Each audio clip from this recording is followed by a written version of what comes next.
Baik, Bapak Ibu, dikarenakan sudah memasuki pukul 1.30, saya akan membuka acara pendampingan pelaporan LKPM via OSS RBA. Bismillahirrahmanirrahim. Assalamualaikum warahmatullahi wabarakatuh. Shalom, Om Swastiastu, Namo Buddhaya, salam kebajikan, dan salam sejahtera bagi kita semua. Yang kami hormati, Kepala Unit Pengelola Penanaman Modal dan Pelayanan Terpadu Satu Pintu Kecamatan Taman Sari, Bapak Fahrudin Ali Ahmad. Yang kami hormati, Kepala Unit Pengelola Penanaman Modal dan Pelayanan Terpadu Satu Pintu Kelurahan Pinang Sia, Bapak Taufik Nur Rahman. Yang kami hormati, Bapak Dana Herdi, selaku narasumber dari Dinas Penanaman Modal dan Pelayanan Terpadu Satu Pintu Provinsi DKI Jakarta. Yang kami hormati para Kepala Unit Pengelola Penanaman Modal dan Pelayanan Terpadu Satu Pintu Kelurahan se-Kecamatan Taman Sari. Serta hadirin Bapak Ibu para peserta pelatihan pendampingan pelaporan LKPM via OSS RBA yang saya hormati.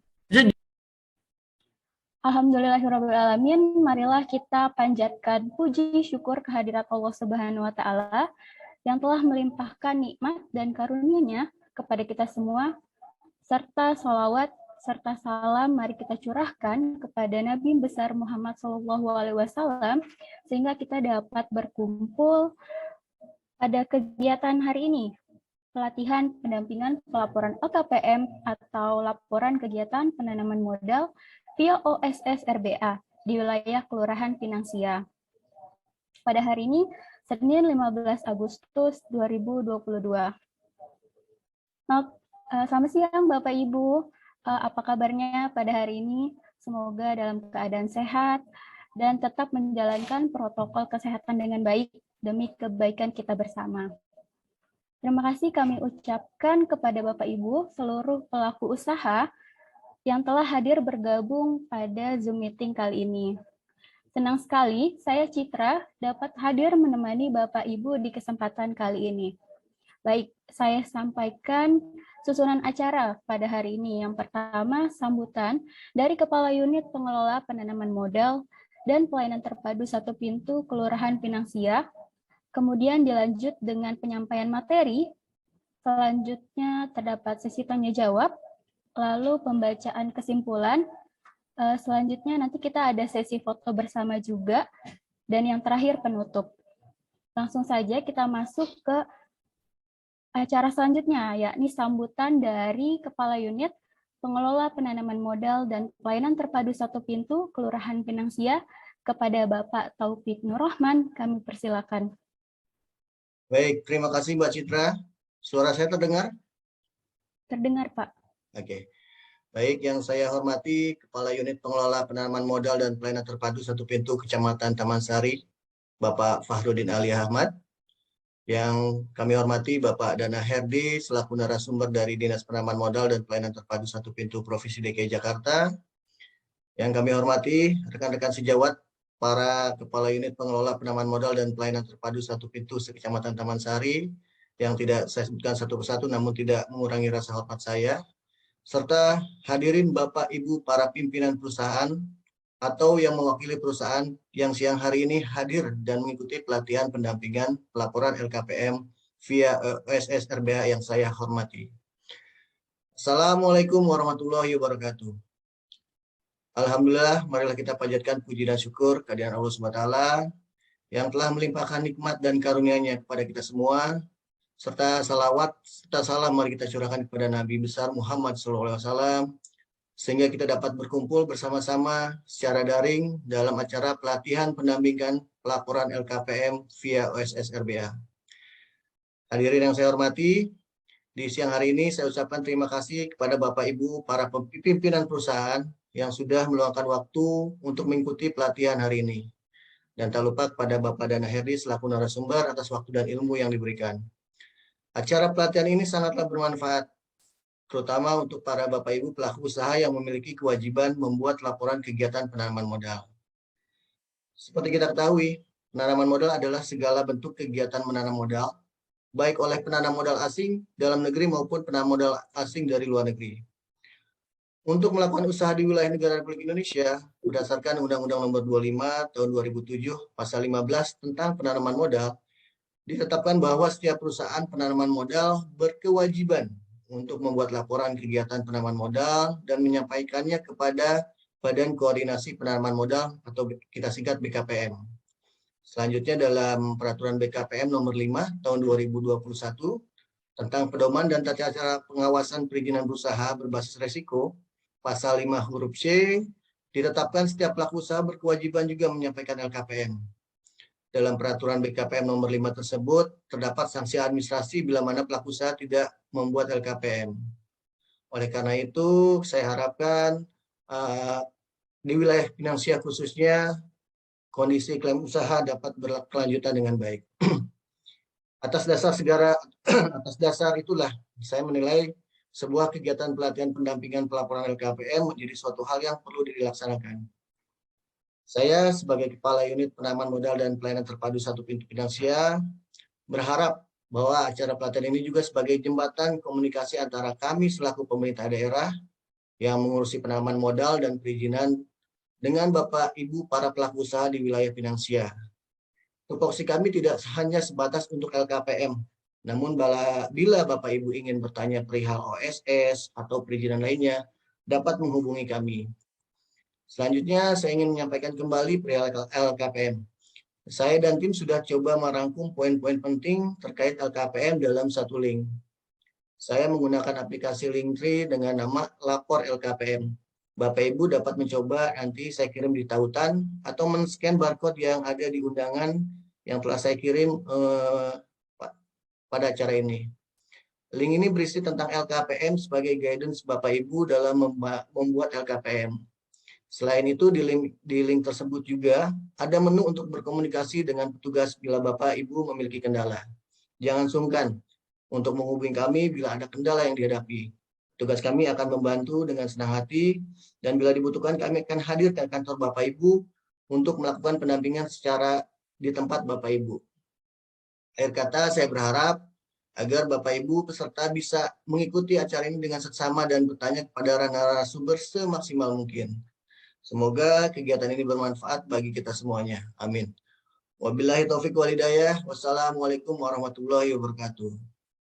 Waalaikumsalam warahmatullahi wabarakatuh. Terima kasih Bapak Taufik selaku Kepala Unit Pengelola Penanaman Modal dan Pelayanan Terpadu Satu Pintu Kelurahan Pinang Sia. Baik, hadirin berbahagia, sampailah kita pada acara pokok pelatihan pendampingan pelaporan LKPM via OSS RBA yang akan disampaikan oleh Bapak Dana Herdi dari Penanaman Modal. Pak Dana, kami persilakan.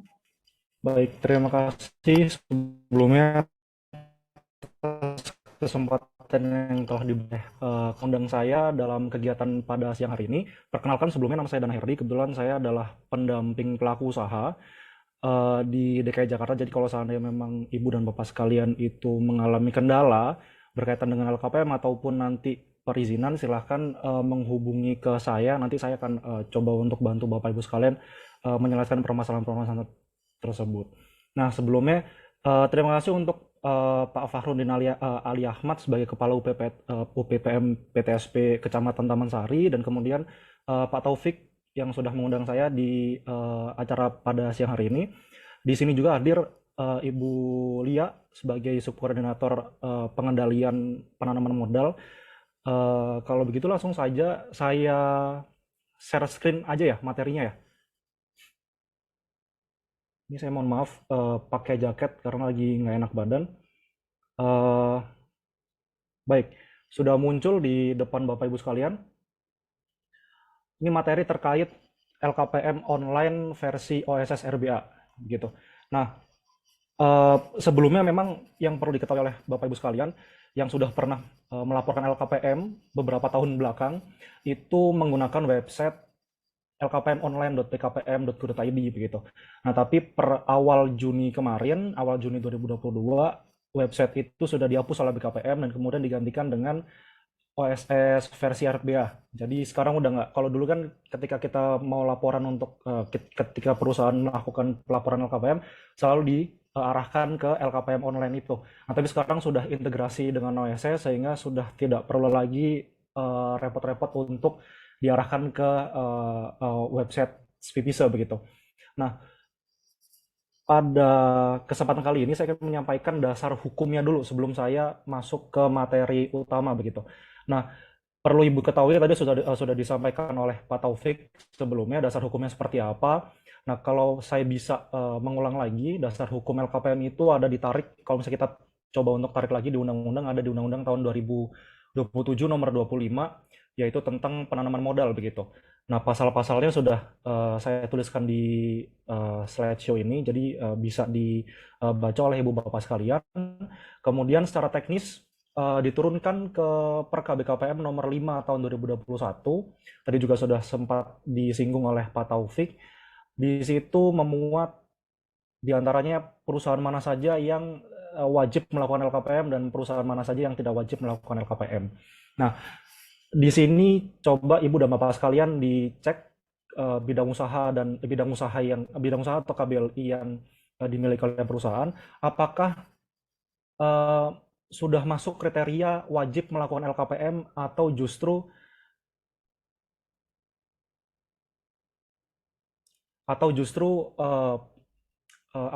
malah bidang usaha yang dimiliki oleh Bapak Ibu sekalian itu masuk klasifikasi bidang usaha yang tidak wajib melakukan LKPM. Pada dasarnya perusahaan yang tidak wajib melakukan LKPM itu bidang usaha yang tidak wajib melakukan LKPM ya. Itu ada 4 jenis. Yang pertama adalah bidang usaha yang berhubungan dengan hulu migas. Hulu migas itu tidak wajib melakukan LKPM, pertambangan minyak bumi dan gas bumi itu tidak wajib melakukan LKPM. Kemudian ada yang namanya bidang usaha perbankan dan yang kedua adalah non perbankan. Yang terakhir adalah asuransi. Nah, klasifikasi yang lain yang tidak wajib untuk melakukan LKPM itu adalah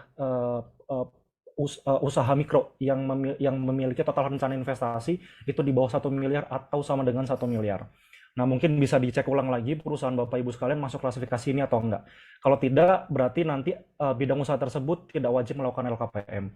Nah, kemudian apakah ketika perusahaan itu memiliki KBLI yang misalnya KBLI ada 5 KBLI perusahaan yang ada 5 KBLI yang dimasukkan oleh perusahaan. Nah, kemudian salah satunya itu masuk klasifikasi yang tidak wajib LKPM. Kemudian apakah secara perusahaan itu perusahaan tidak wajib LKPM atau justru malah wajib LKPM?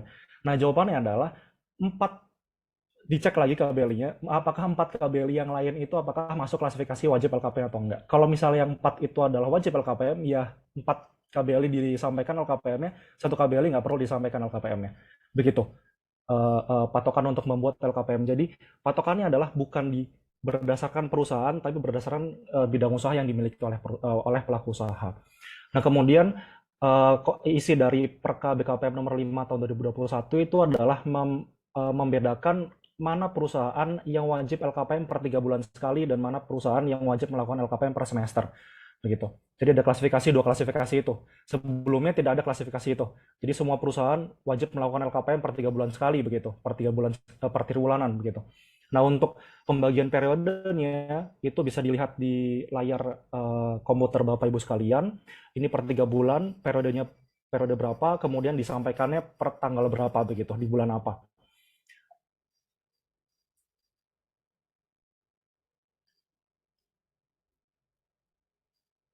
Ini yang per semester. Kemudian ini proses verifikasi LKPM online. Jadi sebenarnya ini secara internal kita di DPMPTSP dan di BKPM itu proses verifikasi seperti apa. Jadi kalau misalnya untuk pelaku usaha yang kecil dan PMDN, itu verifikasinya langsung di DPMPTSP provinsi dan langsung diverifikasi disetujui hanya melalui satu pintu saja, satu kamar. Tapi beda dengan pelaku usaha dengan skala usaha menengah dan skala usaha besar, termasuk PMA. Nah, kalau untuk pelaku usaha menengah dan besar, itu nanti proses verifikasinya melalui 2 kamar di DPMPTSP provinsi, kemudian di verifikasi investasi atau BKPM RI begitu. Nah, sedangkan untuk PMA, itu langsung proses verifikasinya dilakukan oleh Kementerian Investasi atau BKPM. Jadi provinsi tidak bisa melakukan verifikasi LKPM dengan klasifikasi ya PMA tadi itu.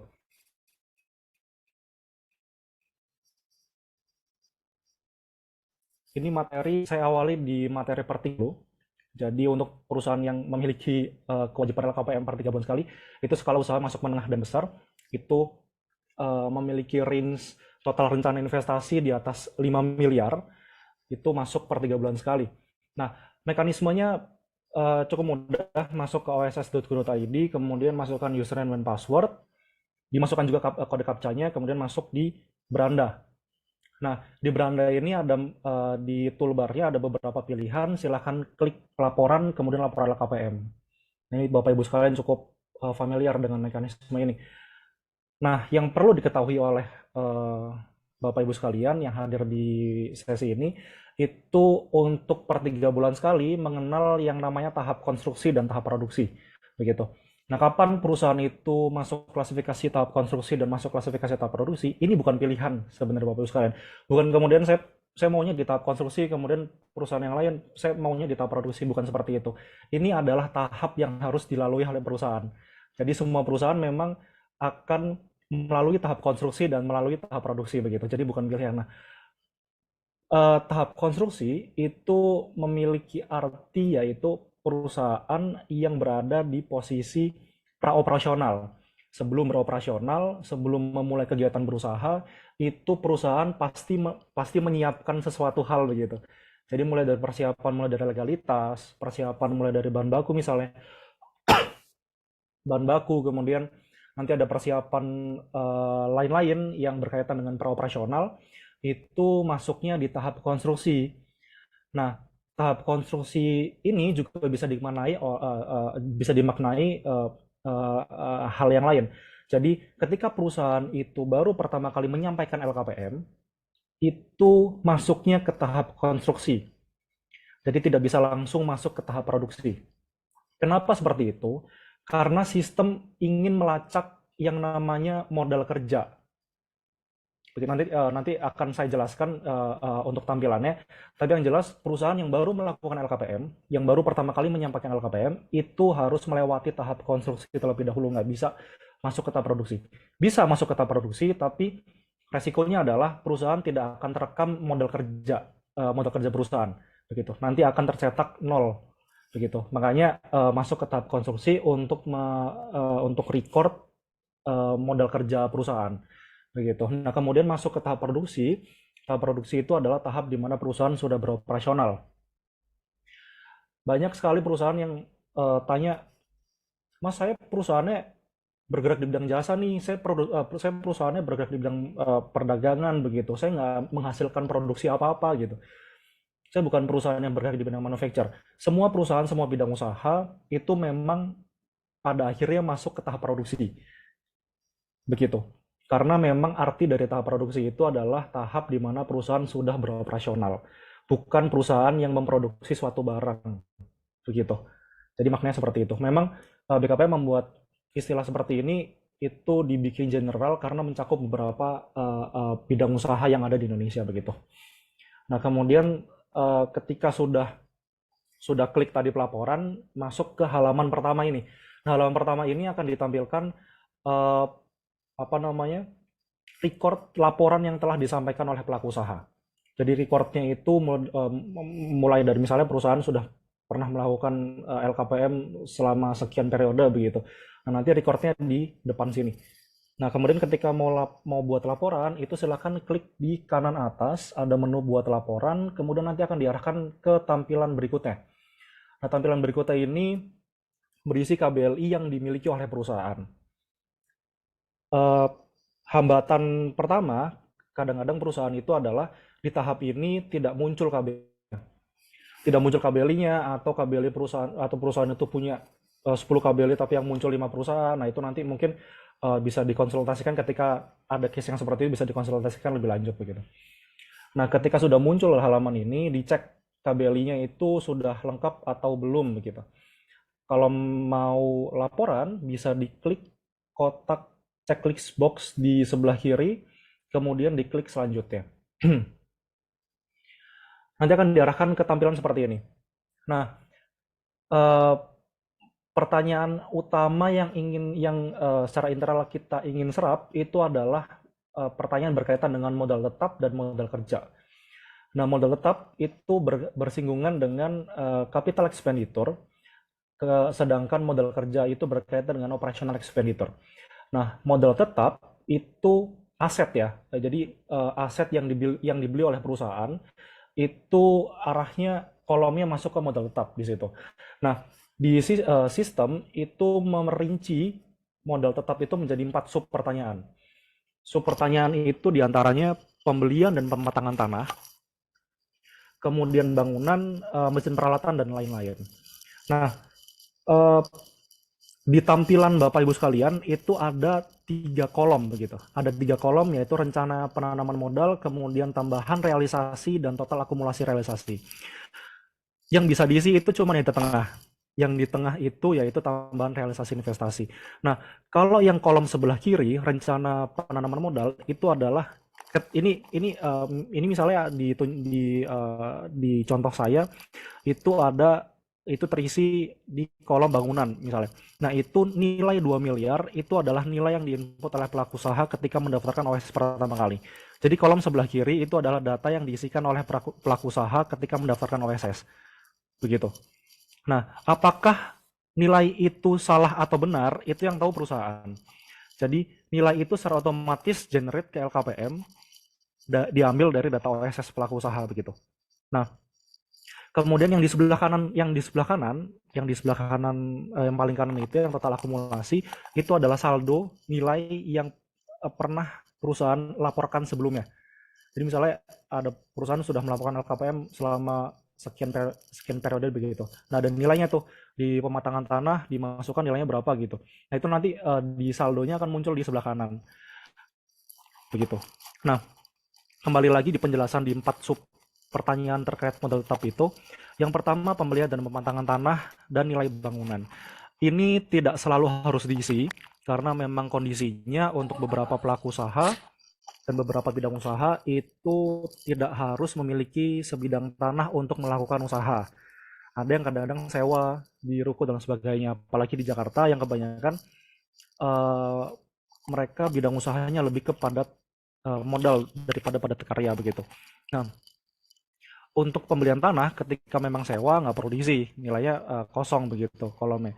Nah, tapi apakah bangunan itu juga ikut kosong ketika tanah kosong? Tidak harus, karena ada kemungkinan lain perusahaan itu tanahnya melalui perjanjian perjanjian hak sewa dengan misalnya salah satu pengurus sehingga nilainya nol, tapi bangunannya dibangun sendiri oleh pelaku usaha sehingga bangunan itu akan kemungkinan terisi nilainya di situ. Nah, tapi kalau sewa, 2 kolom itu nggak perlu diisi. Nah, ditaruh di mana nanti akan saya jelaskan di kolom selanjutnya. Nah, untuk mesin peralatan ini maknanya adalah betul-betul mesin peralatan yang dibeli oleh pelaku usaha, mesin apapun, peralatan apapun, tapi sifatnya adalah sebagai aset, bukan untuk dijual kembali. Begitu. Kalau ibu bapak sekalian perdagangan mesin pembajak sawah misalnya kayak gitu. Nah, itu tidak, itu dibeli oleh ibu bapak sekalian, kemudian ibu bapak sekalian misalnya impor dari Cina, kemudian ibu jual lagi di Indonesia gitu. Nah, mesin peralatan itu tidak masuk di kolom mesin peralatan ini, tapi masuknya nanti di modal kerja begitu.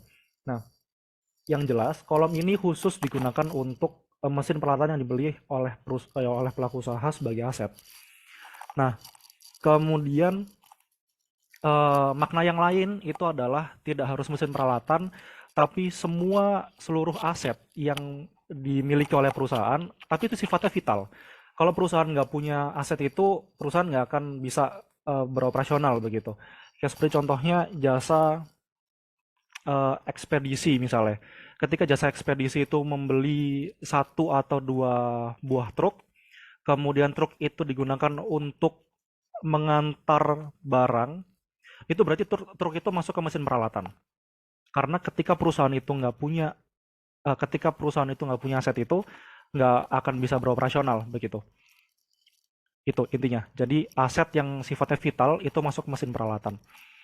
Nah, kemudian kolom lain-lain itu adalah inventaris kantor. Semua aset yang dimiliki oleh perusahaan yang tidak tercakup di 3 kolom yang di atas. Nah, itu inventaris kantor itu macam-macam jenisnya, mulai dari ada misalnya printer, kemudian ada komputer, ada meja ke lain-lain. Pun juga kendaraan operasional yang sifatnya complementary itu masuknya ke lain-lain kolomnya. Yang kalau misalnya nggak ada kendaraan itu, ya perusahaan masih tetap beroperasional begitu. Itu masuknya ke lain-lain. Nah, kemudian adalah modal kerja. Modal kerja ini maknanya adalah bukan modal yang ditempatkan, tapi modal kerja itu adalah biaya operasional. Sering sekali perusahaan miskonsepsi terkait modal kerja, sering dimaknai yaitu modal ditempatkan atau modal ditempatkan sebagai kas perusahaan. Tapi bukan seperti itu, tapi lebih ke biaya operasional perusahaan. Itu dihitung per 3 bulan sekali karena memang laporannya dilakukan per 3 bulan sekali begitu. Kemudian selanjutnya berkaitan dengan tenaga kerja Indonesia. Di sini yang bisa diisi oleh pelaku usaha ada di kolom nomor 2, 3, dan 4. Di sini ada 5 kolom. Ada rencana tenaga kerja, kemudian total tenaga kerja, tambahan tenaga kerja, pengurangan tenaga kerja, dan total tenaga kerja sampai periode pelaporan. Yang bisa diisi adalah kolom kedua sampai kolom keempat. Nah, berbeda dengan pelaporan sebelumnya, yang hanya terdapat satu kolom saja. Kalau ini memang ada perincian terkait tenaga kerja begitu. Nah, total tenaga kerja itu silakan diisi kolomnya, silakan diisi total tenaga kerja pada periode sebelumnya. Kalau sekarang masuk triwulan kedua, berarti triwulan pertama itu total tenaga kerjanya ada berapa di situ? Laki-laki berapa, perempuan berapa? Nah, kemudian tambahan kolom yang ketiga dan keempat itu silakan diisikan tambahan dan pengurangannya pada periode sekarang. Sekarang masuk triwulan kedua, berarti tambahannya berapa, pengurangannya ada berapa di situ. Tinggal disesuaikan aja di kolom itu laki-lakinya berapa, perempuan berapa. Begitupun dengan kolom tenaga kerja asing. Nah, tenaga kerja lokal setempat itu tenaga kerja yang memiliki KTP DKI Jakarta. Begitu. Kemudian selanjutnya ada permasalahan yang dihadapi oleh pelaku usaha. Nah, di sini ada tambahan menu yaitu kategorisasi permasalahan dan detail permasalahan. Di situ bisa dicoba saja Ibu Bapak sekalian itu nanti detailnya seperti apa. Nah, tapi yang jelas kalau memang perusahaan tidak bisa merinci detail permasalahannya, bisa diklik masalah lainnya dan kemudian lain-lain. Diisikan keterangannya itu nanti masalahnya apa, kemudian simpan permasalahannya nanti akan muncul di kolom bawah ini. Di kolom yang sudah tersedia di warna merah, di bawah warna merah itu. Kemudian terakhir ada keterangan kolom PIC perusahaan. Tidak harus diisikan nama direktur di sini, tapi yang jelas diisikan nama PIC yang betul-betul memegang LKPM perusahaan. Boleh direktur asal direkturnya tahu LKPM itu apa. Jangan sampai ditulis nama direktur tapi direkturnya nggak tahu apa itu LKPM. Nanti kalau seandainya tiba-tiba dari pihak provinsi dan kemudian BKPM pusat itu menghubungi perusahaan, itu langsung tahu gitu LKPM apa dan sebagainya begitu. Kalau memang sudah, silahkan klik kirim laporan, kemudian silahkan lanjut ke laporan selanjutnya. Nah, ini adalah laporan tahap konstruksi. Kemudian ketika perusahaan itu ingin berpindah ke tahap produksi, itu ada beberapa step yang harus dilalui oleh pelaku usaha. Nah, saya flashback dulu di menu ini. Ketika perusahaan itu klik checklist box di sebelah kiri, itu kemudian klik selanjutnya, nanti akan muncul halaman pop-up pertama begitu. Apakah perusahaan sudah siap beroperasional, ada pilihan ya atau tidak. Kalau tidak, nanti akan diarahkan ke tahap konstruksi. Kalau diklik ya, itu nanti akan diarahkan ke tahap produksi. Begitu. Nah, berbeda dengan yang laporan sebelumnya, di mana menu pilihan tahap produksi dan tahap konstruksi itu jelas tertulis begitu. Kalau ini hanya di halaman pop-up saja yang muncul. Nah, ketika diklik ya, nanti akan diarahkan ke proses verifikasi siap berproduksi. Di sini akan muncul nama keterangan direktur perusahaan, kemudian NIB perusahaan dan sebagainya. Di sini keterangannya. Kemudian klik selanjutnya, nanti akan diarahkan, ini seperti tampilannya sebelah kiri. Kalau Ibu Bapak sekalian diklik selanjutnya, nanti akan diarahkan ke tampilan yang sebelah kanan. Ada muncul keterangan bidang usaha di atasnya, kemudian keterangan nama pemohon, nama direktur ya di sini. Nama perusahaan, kemudian keterangan-keterangan lainnya silakan dilengkapin.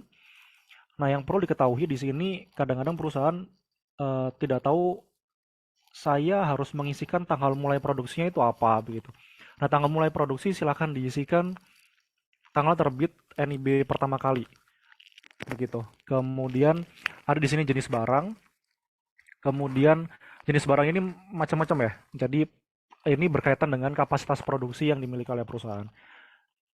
Ini juga bergantung dengan bidang usaha yang dimiliki oleh perusahaan. Ini saya ambil contoh, misalnya perusahaan perdagangan, perusahaan yang bergerak di bidang perdagangan begitu, perdagangan besar. Nah, silakan diisikan. Kadang-kadang kita nggak bisa mengukur perdagangan itu ukurannya seperti apa. Bisa diisikan omset per tahun, omset perusahaan itu nilainya berapa di situ. Kemudian satuannya apa? Kalau memang perusahaan ingin memasukkan itu omset per tahun, berarti nanti omsetnya berapa per tahun di situ. Kemudian satuannya berapa? Satuannya bisa diisikan rupiah. Kemudian simpan data, nanti akan muncul di kotak tabel di bawahnya itu, yang warna merah keterangannya. Nah, ketika sudah selesai, nanti bisa dipilih saya sudah membaca dan menyetujui. Nah, kemudian ketika sudah lengkap semuanya, proses ini itu dilakukan melekat dengan laporan yang akan disampaikan pada periode terkait. Misalnya sekarang perusahaan sudah yakin ingin memindahkan ke tahap produksi begitu. Nah, triwulan kedua itu perusahaan mengisikan proses verifikasi dan sebagainya begitu. Nah, itu sekalian dilaporkan laporan triwulan kedua tahap produksinya itu. Jangan ketika sudah mengisikan proses verifikasi kemudian ditinggal begitu. Itu akan kembali datanya. Jadi balik lagi ke tahap konstruksi. Jadi sekalian aja disampaikan laporan tahap produksinya. Begitu. Nah, kemudian masuk ke laporan tahap produksi, itu mekanismenya sama, tata caranya. Klik laporan LKPM, nanti akan muncul di halaman record laporan LKPM-nya, kemudian buat laporan, nanti akan muncul seperti ini. Klik checklist box-nya tadi itu, kemudian klik selanjutnya nanti akan diarahkan ke halaman ini, halaman pertanyaan pertama berkaitan dengan tahap produksi. Ketika tahap konstruksi itu pertanyaan berkaitan dengan modal tetap itu dibagi menjadi 4 sub pertanyaan, di tahap produksi itu pertanyaan hanya satu saja, hanya pertanyaan modal tetap saja, begitu. Tidak ada pertanyaan lain, tidak dibagi menjadi 4 pertanyaan lagi. Tapi cukup di modal tetap itu ada tambahan nggak kira-kira. Nah, kemudian yang membedakan tahap produksi dan tahap konstruksi itu ada di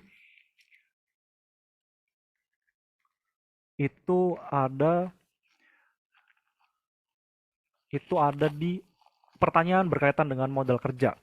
Modal kerja di tahap produksi itu sudah tidak lagi ditanyakan lagi. Jadi pertanyaan itu hanya muncul di tahap konstruksi. Nah, itu sebabnya makanya tadi saya himbau perusahaan tetap masuk di tahap konstruksi untuk direkam itu modal kerjanya. Karena ketika sudah masuk di tahap produksi itu sudah tidak ada lagi pertanyaan berkaitan dengan modal kerja. Begitu. Nah, pertanyaan selanjutnya adalah tenaga kerja. Saya rasa cukup jelas untuk pertanyaan ini. Saya lanjutkan. Permasalahan yang dihadapi oleh pelaku usaha ini juga cukup jelas. Kemudian ini, untuk di semester 1 sampai semester 3, untuk triwulan 1 sampai triwulan ketiga, itu ketika selesai di pertanyaan permasalahan yang dihadapi oleh pelaku usaha, itu akan diarahkan langsung ke pertanyaan ini, PIC. Nah, tapi untuk khusus triwulan keempat, itu setelah pertanyaan permasalahan yang dihadapi oleh pelaku usaha, ada pertanyaan tambahan, yaitu pertanyaan berkaitan dengan produksi barang dan 7 pertanyaan berkaitan dengan kewajiban perusahaan. Nah, untuk produksi barang itu bisa dilihat di sini. Keterangan-keterangan ini muncul ketika perusahaan tadi mengisikan proses verifikasi siap berproduksi begitu. Nah, ada jenis barang, kemudian satuan kapasitas realisasi produksi, ekspor, dan kemudian nilai ekspor dalam US dollar. Yang bisa diisi oleh perusahaan itu ada di kolom realisasi produksi, ekspor dalam persentase, dan kemudian ekspor dalam US dollar. Ini hitungannya per tahun. Jadi kapasitas itu silakan ditulis kapasitas paling maksimum yang bisa dilakukan oleh perusahaan atau mesin yang dimiliki oleh perusahaan.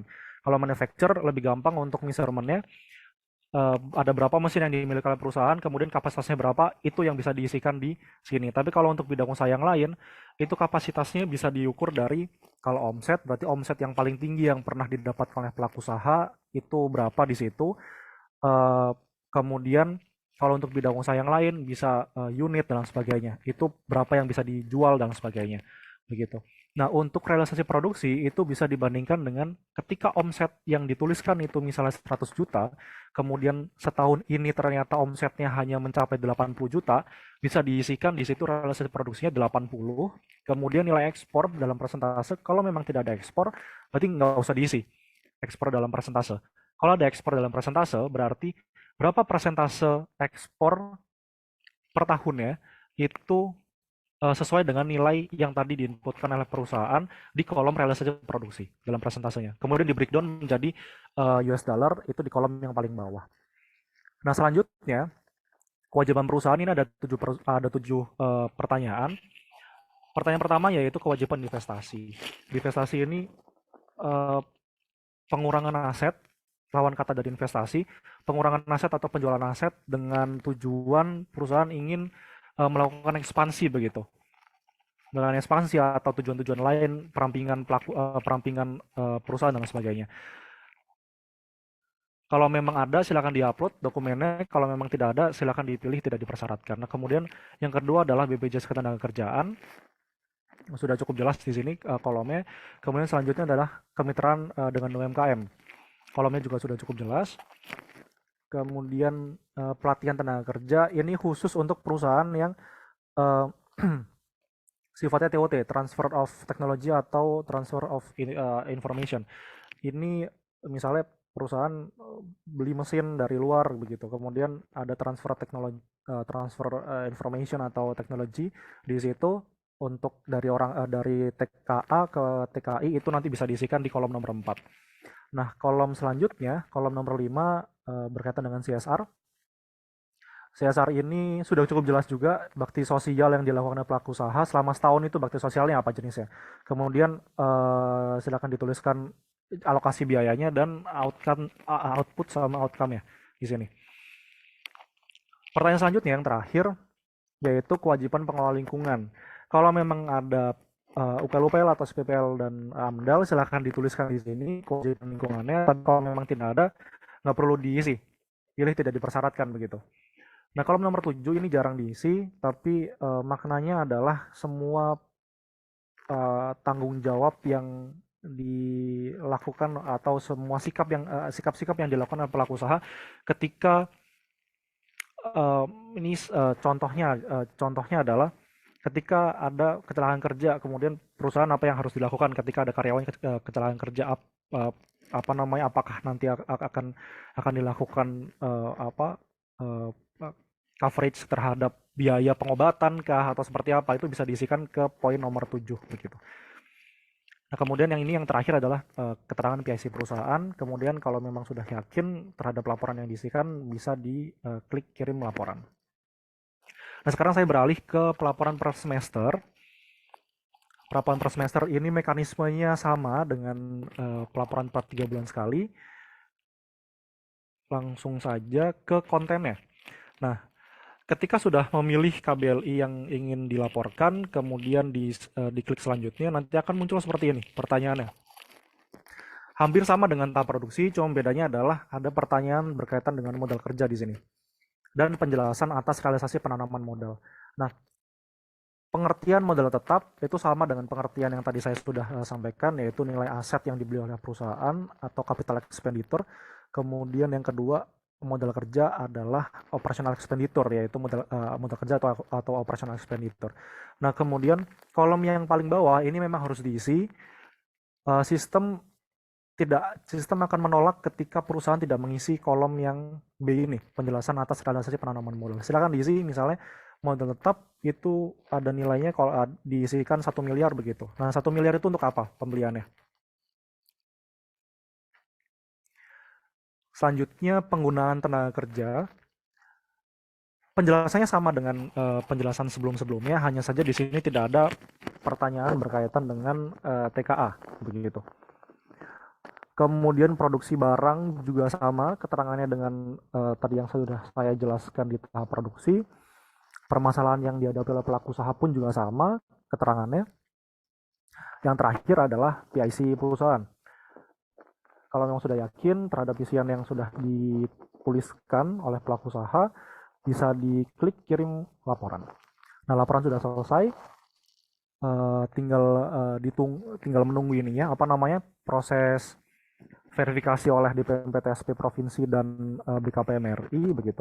Tapi yang jelas sebenarnya perusahaan sudah selesai kewajibannya ketika sudah menyampaikan LKPM gitu. Demikian presentasi dari saya. Kembali ke Mbak Citra, silakan Mbak. Baik, terima kasih kepada Bapak Dana Herdi atas materi berharganya tentang pelaporan LKPM via OSS RBA. Selanjutnya, sebelum kita memasuki sesi tanya jawab, saya ingatkan kembali kepada Bapak Ibu peserta yang belum menggunakan background Zoom, karena di akhir kita akan ada sesi foto bersama. Dan untuk yang belum absen bisa mengklik link Google Form yang ada di chat. Baik, selanjutnya kita langsung saja sesi tanya jawab kepada para peserta. Bapak Ibu, dipersilakan mengajukan pertanyaan dengan menyebutkan nama dan nama perusahaan.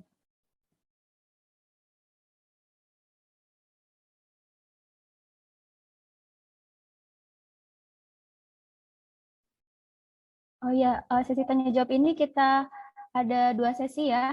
Yang pertama kita buka untuk 3 penanya, selanjutnya jika masih ada pertanyaan kita masuk ke sesi kedua dengan 3 penanya juga. Baik. Ada kolom chat, ada pertanyaan dari Ibu Anissa.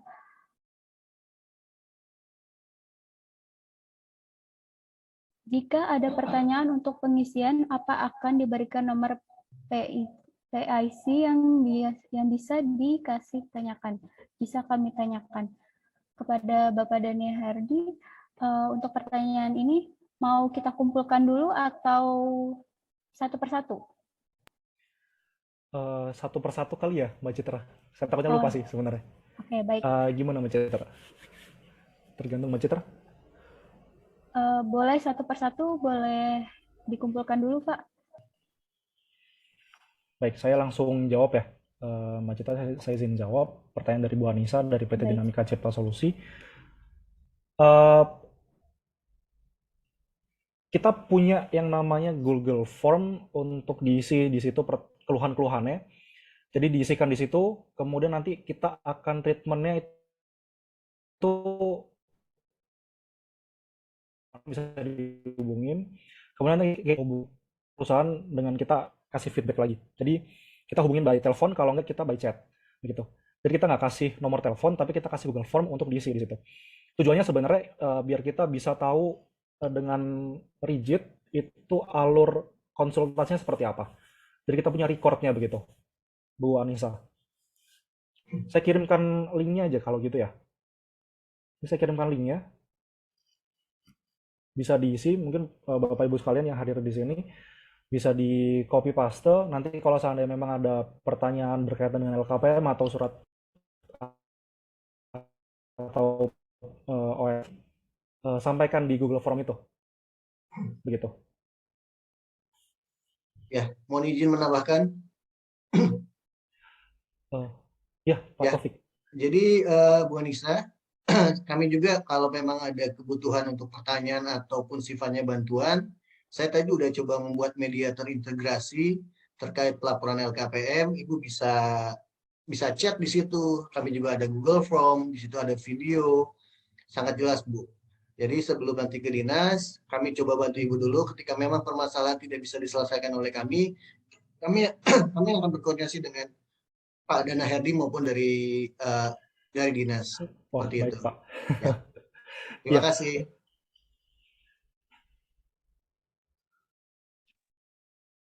Ya, Mbak Cita mungkin bisa dibacakan itu pertanyaan yang di kolom chat dulu aja.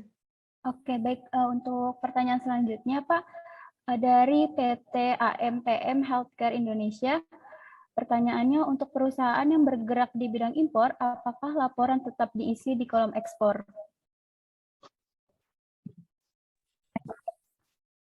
Kan diizinkan menemukan lubang ke jangan-jangan saya langsung jawab ya, Mbak Citra ya. Ya. Eh, untuk ini dari Ibu siapa ya, Mbak Citra ya? Untuk KMPM Healthcare, Baik, sebelumnya dari PT AMPM tidak menyebutkan nama, Pak. baik kalau begitu jadi gini, di LKPM itu tidak ada yang namanya kolom ekspor atau kolom impor begitu. Kalau untuk kolom ekspor dan impor itu kan hanya salah satu dari sekian cara untuk perusahaan menjual barangnya. udah Begitu. dimasukin. Jadi ekspor dan impor ini dispesifikkan menjadi komoditas apa yang diimpor, kemudian komoditas apa yang diekspor. Begitu. Jadi harus di-breakdown dulu nih. Barangnya apa yang diimpor, barangnya apa yang diekspor begitu. Jadi kita menilainya dari barangnya. Nah, kalau misalnya yang diimpor itu adalah aset misalnya, aset yang diimpor oleh perusahaan setiap 5 tahun atau setiap 2 tahun, ya nanti masuknya ke kolom mesin peralatan di modal tetap begitu. Tapi kalau misalnya impornya atau ekspornya itu adalah komoditas yang dijual kembali, dibeli oleh perusahaan kemudian dijual kembali, yang nanti masuknya ke kolom modal kerja begitu. Dinding nggak ada Jadi modal masalah kerja itu, jadi laporan jadi modal kerja itu harusnya ada apa namanya masalah kan. mencakup biaya operasional dan bahan baku yang dimiliki oleh perusahaan. Gitu. Nah, bahan bakunya kan macam-macam tuh. Ada bahan baku, kita ngomongin bahan baku atau komoditas yang dijual atau dibeli oleh perusahaan kemudian dijual lagi begitu. Nah, itu masuknya ke kolom modal kerja. Tergantung tuh breakdown-nya seperti apa. Lagian sebenarnya juga dia bilang ada tadi yang Mohon maaf kepada perwakilan PT Jinding Indo untuk mute mic-nya ya, atau kalau ada pertanyaan bisa ajukan di kolom chat.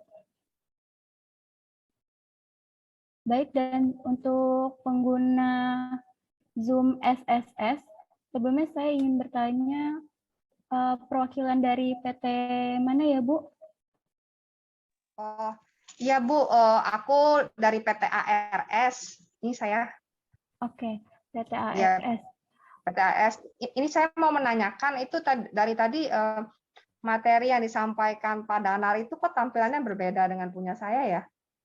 Oke. Saya bisa itu. Baik Ibu, kepada Bapak Dana Herdi mungkin bisa dibantu jawab. Baik, Ini mohon Pak, maaf tadi begini Pak, dengan Ibu tampilan siapa? saya kenapa ya? Mohon maaf, Ibu dengan Saya Ibu siapa? Ibu Stella, sorry. Bu Stella. Ibu Stella. Waduh, Ya, ini ini saya kok saya nggak tampilannya bisa begini ya Pak, gimana? lihat sih. Agak pecah sih Bu di sini Bu. Bisa di drag ke atas mungkin Bu. Ini dia tampilnya begini, data kegiatan, rencana penanaman modal. Iya, Ibu bisa di drag ke atas mungkin. Di atas keterangan itu, ini kebalik sih ini. Saya Oh, begini, agak miring. ini ya. Oke. Ibu drag ke atas coba. Iya, nggak apa-apa. Ini. Ibu drag ke atas. Hah, ke atas. Ibu drag ke atas. Ke Di atas atas itu ada keterangan, habis. ada keterangan non UMK atau UMK gitu. Per triwulan saya nggak jelas soalnya Bu, di sini. Oh, untuk pelaku usaha mikro, oke. Ini Bu berarti per semester ya, kalau kayak gini ya. Itu keterangan, Ibu balik lagi ke bawah. Balik lagi ke bawah, Bu. Bawah. Ini keterangannya tidak ada KBL-nya. Nggak. KBLI udah ada saya. Oke, nah Ini. itu kan Ibu tinggal centang kotak ini, Bu. Centang kotak yang di sebelah kiri. Centang terus Kemudian Ibu drag ke bawah. Ya, di ujung kanan bawah, ujung kanan bawah, itu kan ada keterangan selanjutnya.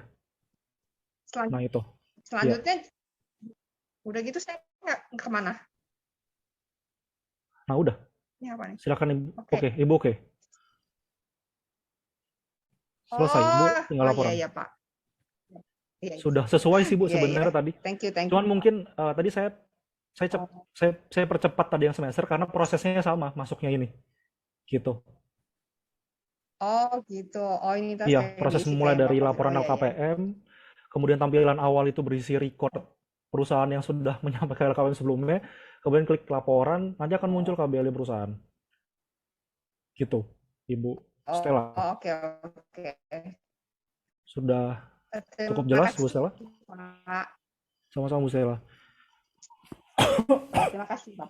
Baik, Ya. terima kasih Bapak dan Herdi. Baik, Bapak Ibu, kita karena sudah ada 3 penanya di sesi pertama dan masih ada pertanyaan berikutnya, kita langsung masuk ke sesi 2 tanya jawab ya. Untuk pertanyaan pertama sesi 2 dari Bapak Atmadi Peraharjo. Mohon maaf Bapak Atmadi, boleh disebutkan perusahaannya?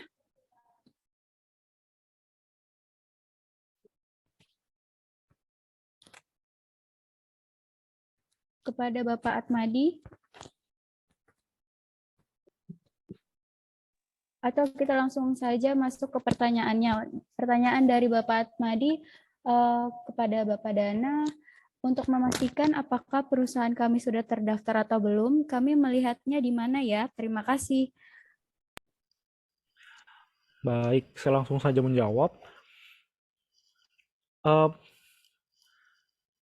Untuk melihat terdaftar atau tidak itu sebenarnya ketika NIB terbit, berarti itu perusahaan sudah terdaftar begitu. Nah, yang jadi pertanyaan kedua itu adalah, pertanyaan selanjutnya adalah, apakah izin yang diajukan oleh perusahaan itu sudah terverifikasi atau belum? Tergantung tingkat resikonya sebenarnya. Jadi patokannya adalah ketika NIB perusahaan sudah terbit, ya itu berarti sudah terdaftar. Begitu. Pak Atmadi mungkin bisa mendengar jawaban saya atas pertanyaan Bapak. Patokannya adalah di NIB begitu. Nah, tapi kan nggak cukup di NIB doang. Kalau memang KBLI-nya itu masuk klasifikasi menengah rendah sampai, mohon maaf, masuk klasifikasi menengah tinggi dan tinggi begitu. Karena menengah tinggi dan tinggi itu butuh verifikasi surat izinnya. Nah, itu kan pertanyaan selanjutnya atas pertanyaan Bapak Pak Atmadi tadi. Gitu. Ya, baik Pak. Berarti Ini saya dengan Pak kalau untuk Atmadi mencek, sendiri? iya betul. Oh ya, oke. Kalau untuk melihat KBLI-nya di mana ya Pak? KBLI, Bapak bisa masuk ke halaman OSS, kemudian masuk ke beranda, kemudian di situ kan ada kotak-kotak, ada 6, Pak. Ada kotak-kotak gede, ada 6, ada tulisan NIB gitu yang sebelah kiri. Bapak klik di situ NIB-nya, kemudian nanti akan Bapak muncul cetak NIB Pak di situ. Bapak klik cetak NIB, nanti akan Bapak muncul di situ PDF NIB Bapak. Oke. Nah, di situ tinggal dicek, kalau memang KBL-nya muncul, berarti KBL-nya sudah aman. Tergantung tuh resikonya, tingkat resikonya masuk klasifikasi mana. Kalau KBL-nya nggak muncul, itu berarti ada proses selanjutnya. Ada kemungkinan KBLI Bapak itu, NIB Bapak itu terbitnya versi 1.1 atau 1.0, tapi belum dilakukan migrasi. Sehingga KBLI Bapak itu yang sebelumnya itu masuk versi sebelum RBA, itu nggak generate Pak di OSS RBA-nya Bapak. Jadi perlu yang namanya migrasi data. Baik. Mungkin nanti ini akan saya koordinasi lagi dengan tim WA kami untuk masalah migrasinya Pak ya. Boleh Pak, silakan. Oke, terima kasih Pak. Sama-sama Pak. Baik, terima kasih kepada Bapak Atmadi atas pertanyaannya. Kemudian kita masuk ke pertanyaan selanjutnya dari Bapak Suderman, perusahaan PT Alga Jaya Raya. Pertanyaannya mau tanya, cara untuk proses perizinan ekspor, kode KBLI 46491 kantor pusat di Pinang Sia, Jakarta Barat, dan kode KBLI 31004 produksi di Bogor. Terima kasih. Baik. Untuk tanya cara untuk proses perizinan ekspor itu kan tergantung API sebenarnya. Kalau impor memang harus ada API-nya, tapi kalau ekspor berarti kan memang ada klasifikasi-klasifikasi yang harus dipenuhi oleh pelaku usaha, sudah sesuai nggak dengan peraturan yang ada di Bea Cukai begitu. Nah, untuk proses lebih detail di Bea Cukai itu saya butuh waktu untuk belajar. Jadi mungkin tidak bisa saya jawab sekarang, tapi yang jelas ekspor itu sebenarnya tidak harus ada izin. Sebenarnya izin di BKPM nggak ada. Cuman ekspor itu tergantung nanti apakah perusahaan itu sudah punya apakah ketika mau ekspor ada perusahaan yang sudah bisa mengakomodir komoditas di luar negeri misalnya. Ibu mau jual di mana? Ibu atau Bapak mau jual di mana di luar negeri gitu. Kemudian mekanismenya pakai apa? Kemudian nanti mekanisme pembayarannya pakai apa? Apakah pakai pihak ketiga kah atau transfer langsung misalnya kayak gitu. Nah, kemudian nanti untuk proses pengiriman barangnya seperti apa. Nah, kalau misalnya yang seperti ini itu konsultasinya memang harus tidak di sesi ini sih, Pak Sudirman. Jadi nanti ada sesi khusus untuk tanya jawab berkaitan dengan pertanyaan Bapak begitu. Cuman yang jelas untuk perizinan ekspor dengan KBLI sekian, semua KBLI itu memiliki hak untuk ekspor atas komoditas yang dimiliki oleh perusahaan begitu. Cuman memang klasifikasinya apakah kalau misalnya yang Bapak itu ya memang harus dicek lagi sih, Pak Sudirman. Mohon izin menambahkan mungkin Pak ya, terkait izin ekspor Pak ya. Boleh, Jadi Pak, siapa saat ini dengan adanya NIB merupakan gabungan izin yang dulu adanya SIUP, TDY, API, sekarang hanya tinggal NIB Pak. Nah, NIB sebagai identitas legalitas untuk sudah dapat digunakan sebagai legalitas untuk melakukan ekspor. Nah, tahap selanjutnya adalah terkait kita berkoordinasi dengan instansi yang memang terkait dengan barang yang akan diekspor, karena ada batasan-batasan atau persyaratan-persyaratan yang perlu dipenuhi dulu Pak. Apakah memang masuk dalam barang-barang kriteria yang dapat diekspor. Seperti itu. Nanti mungkin bisa koordinasi lebih lanjut Pak dengan saya untuk KBLI yang di Bapak maksud di mana. Nanti saya coba cari informasi lebih jelas lagi. Terima kasih Pak.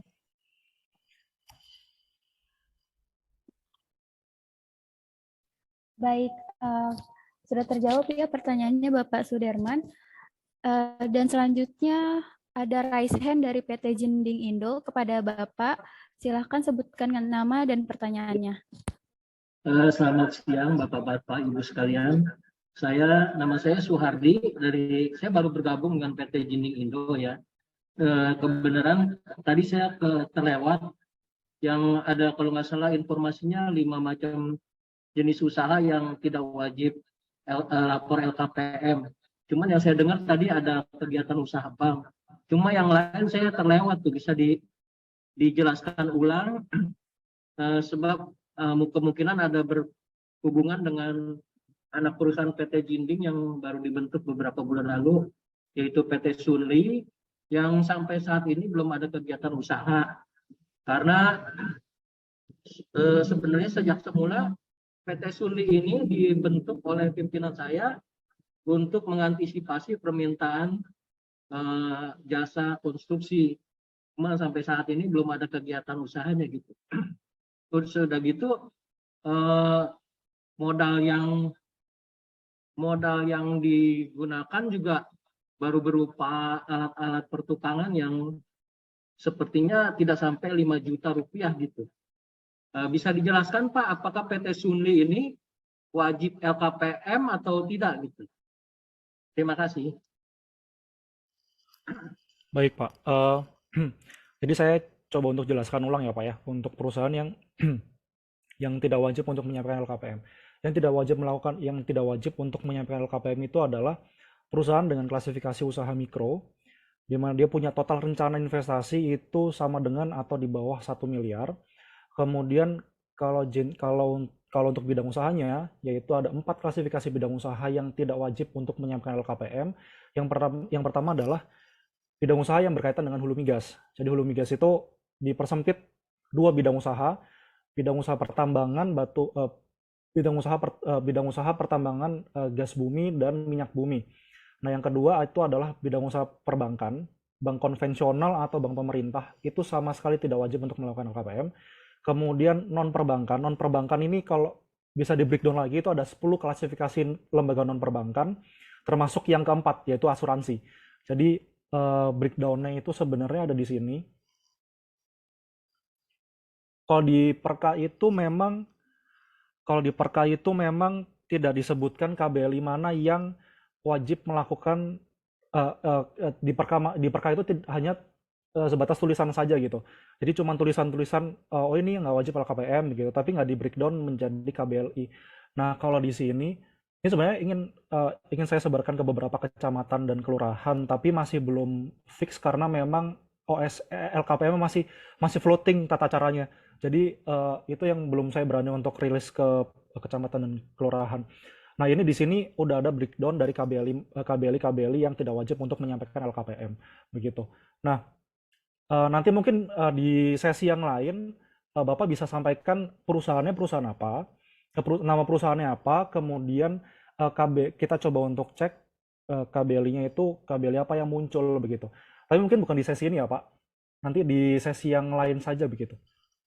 Iya, Pak. Jadi cuman Soalnya face bingung to juga. face aja berdua gitu. Soalnya belum pernah ada kegiatan usahanya, jadi perusahaannya dibentuk tuh cuman buat mengantisipasi permintaan bidang jasa renovasi gitu. Cuma sampai saat ini belum ada kegiatan usaha. Jadi bagaimana ya laporannya Pak ya? Jadi laporan itu sebenarnya gini.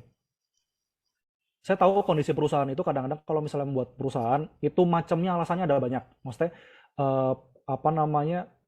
membuat perusahaan karena ada A, B, C dan sebagainya.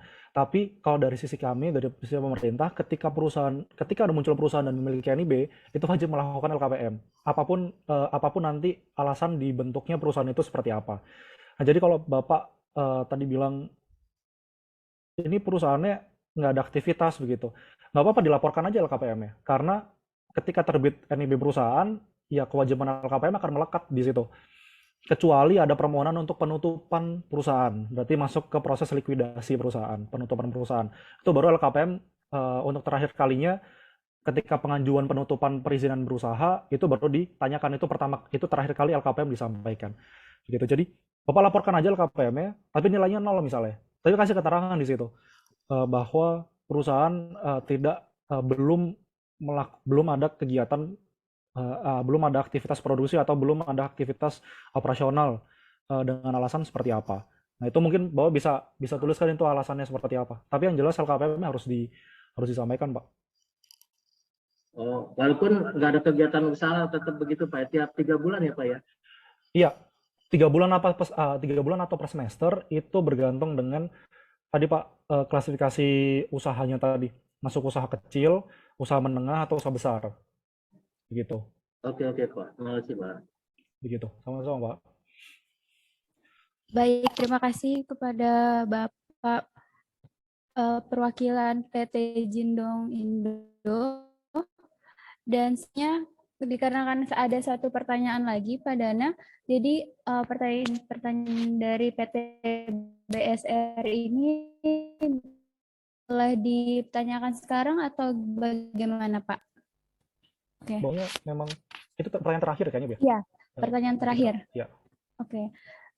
Jika masih ada pertanyaan, nanti boleh diklik link tree-nya untuk melakukan konsultasi ya. Dan terakhir dari PR yaitu saya tidak pernah melaporkan LKPM. Apakah ada PDF yang mengajarkan langkah-langkah mekanisme pengisian? Lalu periode semester berapa yang kita mulai? Haruskah mundur dari semester awal?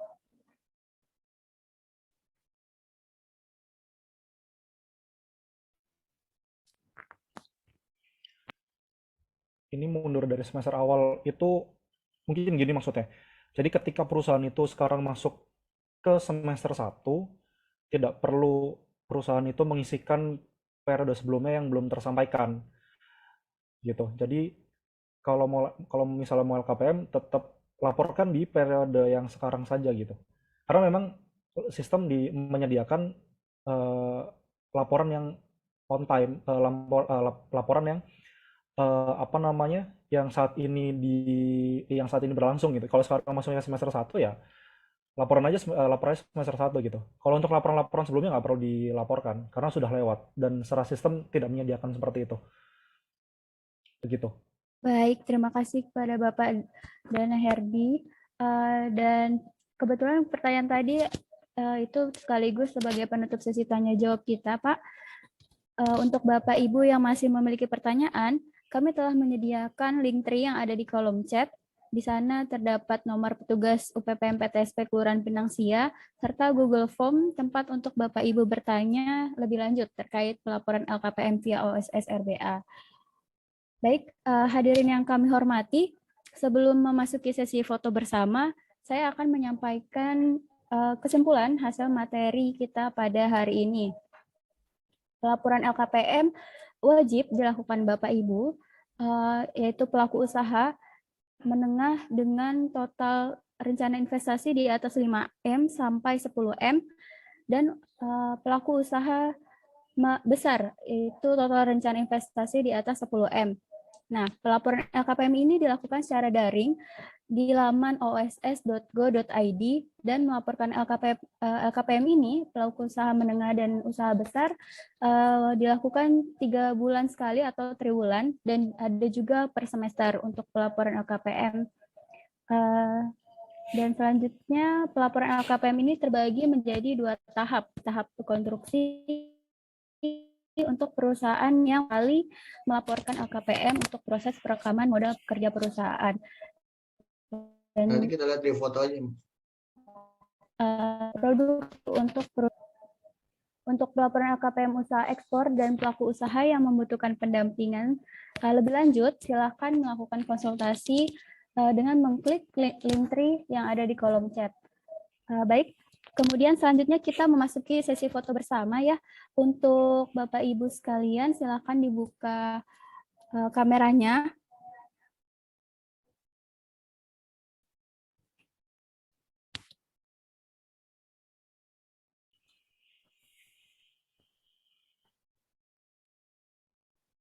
Beberapa foto saya ambil alih ya.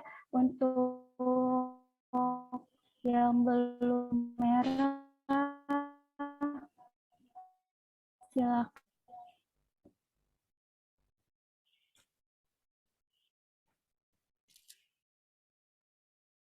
Baik. Pengambilan gambar 1, 2, 3. Satu kali lagi. 1, 2, 3.